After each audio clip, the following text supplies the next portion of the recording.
Good morning, good afternoon, good evening. Greetings. Welcome back to my channel. For today's video, I will be doing tips for having a successful remote or online school experience. Before I do get started, I will be looking down at my little journal. Or I am recording a couple videos today because next week I will be busy, but I don't want to keep you guys waiting. I did promise to upload at least once a week, but I did say if I could at least post 2 or 3 times, that would be great.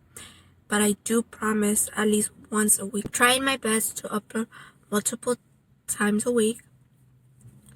If you guys have started school, let me know how it's going so far, and if you guys have not started yet, let me know below what are you excited for, if you're scared, if you're happy, or your guys' experiences so far, or what are you looking forward to starting. So tips or advice that I will be giving you today are based on my own experience. I did take online school my 3rd semester in college, and the reason I did that is because something happened in my 2nd semester of school, but I will be doing a video regarding that as to why I transitioned into online schooling instead of I would go to campus like for, I believe it was 1 class, but the rest I would take them at the comfort of my house. So let's begin. The first tip or advice is plan. Planning is so important because you aren't seeing your professor or your teacher on a day-to-day basis. So if you're in high school or like middle school, this is a great opportunity because you guys are getting a feel of how it is in college. But planning is so important because since you aren't going to school physically, there's no one on top of you and telling you, hey, you have to do this today. Hey, this is due next week. Hey, this is due on Friday. Hey, remember to study. You have a test tomorrow. Hey, why haven't you turned this in? You know, it's my number one, the top thing. Another thing is paying attention to the due date. So it is easy to forget to turn in an assignment or do a test or allow yourself with enough time to complete an assignment properly. So paying attention to the due date is excruciating. You don't want to miss an assignment or a test because, oh, you forgot when it was due. So write it down on a piece of paper that you won't throw away, like a whiteboard, something where you can see it every time, whether it's on your phone, on the notes, wherever. But make sure to pay close attention to the due dates. The next tip I have is don't procrastinate. Trust me, I am saying this from experience. I would be like, I have this assignment due next week. Let's say next Tuesday. I have 6 days to do it. And guess what? I would forget and I would start doing it Tuesday morning. So procrastinating is something that I know most of us do, especially for children. We'd rather be playing games, we'd rather be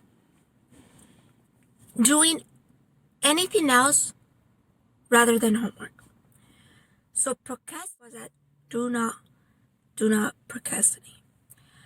Over time, I'm not saying you're gonna not procrastinate from today to tomorrow. No, it takes a process. Remember, practice makes improvement. But if you don't practice, you're never gonna improve. So the next thing is discipline. So because no one is like on top of you other than your parents, and I know some parents are very strict on their children because they have enough things to worry. Like they have to worry about food, they have to worry about a lot of things to be thinking of. So disciplining yourself will help you. Like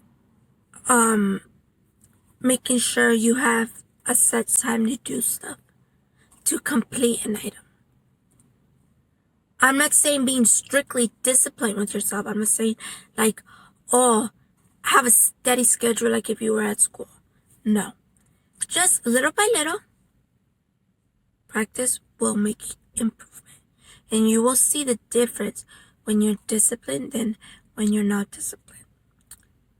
The next item I have, the next tip is read carefully. Reading carefully is very important because most of the time you will be teaching yourself. With online schooling, remote learning is very difficult for the professor. If you know when you would go to school, some professors would be like, you would struggle getting their attention, or sometimes they wouldn't like help you. You'll be like, I ask for assistance, you don't help me. Guess what? It's even harder now that you aren't seeing that professor. So it is on your behalf to schedule some time for you to study each course by yourself and make sure you're actually learning, not just, oh, I have my attendance, I'm done. No, it's not. It doesn't end there. You have to self-teach, do the assignment. The other thing I have is downloading different apps. Many apps are useful. Like for example, Quizlet, I would use that a lot. I would use YouTube a lot. Different apps that you find useful, download them because they will become your best friends. They will help you when you are stuck with something. They're very useful. Another thing is working ahead. This is mainly for college because in college it's not the same as high school and middle school where you have like daily assignments, daily stuff. In college, you have a syllabus, and in your syllabus everything is outlined, what is due when is it due, and that. So let's say you have an easy week. So within that easy week, you complete your assignment, and then you're like, hey, I want to get a little ahead. So working ahead will help you be less stressed, have less anxiety, and will help you throughout the semester or quarter. But you can do this with high school and middle school. If your teacher gives you an assignment, it's not due within until like a week or so, work on it little by little so you don't procrastinate and wait till the last day when it's due, and then you're like stressing about you have to do that, but you also have to do other assignments. It's difficult to work ahead, but doing it little chunks will get the hang of it. Another thing is make a routine. Making a routine is very helpful. Specific time you must be at a certain class, that is your time. But also, if you have, let's say, 3 classes that day, and they're all in the morning or in the afternoon, set those times, take a break, and then go back and do a couple of assignments. Trust me, I did this, and this was a problem because I would go to school after my class, I would do the assignments, and I would have a headache of so much learning. Not only that I learned new things, but I was going straight into work. It's better to take an hour break, go eat, take a walk, change environment, and that will help you. It won't be as stressful, it won't be as hectic. Just make sure when you do create a routine, stick by it. Don't make a routine for today and don't do it tomorrow, or do it for 2 days and don't do it the third day. That is very difficult to get into a routine. Since right now you just got away from summer where you wouldn't do a lot. Getting ready. Don't just get ready to go out. Don't get ready to because I'm gonna do something. Get ready because that helps change your mood. It helps you be more awake. It helps you enjoy the day. Because I know that when I don't get ready, I dread the day. But when I get ready, I'm excited. I enjoy the day better. So getting ready is such a great factor for self-care. Another thing is eliminate distractions. So eliminating distractions is such a deal breaker. Because, for example, you have your phone. Especially now that there are many devices that could help you get distracted easily. It's a huge problem because not only will you not be focused on your work, you will be probably more focused on texting your friends or playing a game, watching a video. I know some people, it's easy, but I personally find that when I set a schedule, I'm gonna study for an hour, but I don't go on my phone, I don't listen to music, I don't do anything, I do just my assignment. I complete it faster and I'm more focused, so I feel like I'm working efficiently rather than if I was distracted. I would take longer to complete an assignment. Sometimes my assignment would be I could finish it within 15 minutes, but because I had distractions, I will finish it within an hour. So imagine how much time I lost when I could have probably complete 2 assignments, but I completed 1 simple assignment, if it was 1 long assignment. So, distractions are very, very crucial and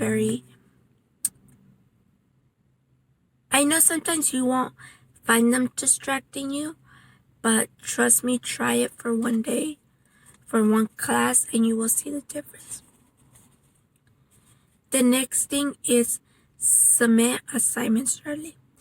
This is so helpful because if you have an assignment and you wait to submit it on the last day, you don't know when you will have internet issues, when you will have computers will have issues just because you're on it so often and you're using it for so many things. So let's say your assignment is due Friday 11:59. Don't try to turn it in at Friday 11:58 because think about how many students might be procrastinating. How many students might be doing the same thing. So at least try to turn it in an hour earlier. So if you are having issues, you have an hour to help the situation and hopefully turn it in within time. So that is what I find.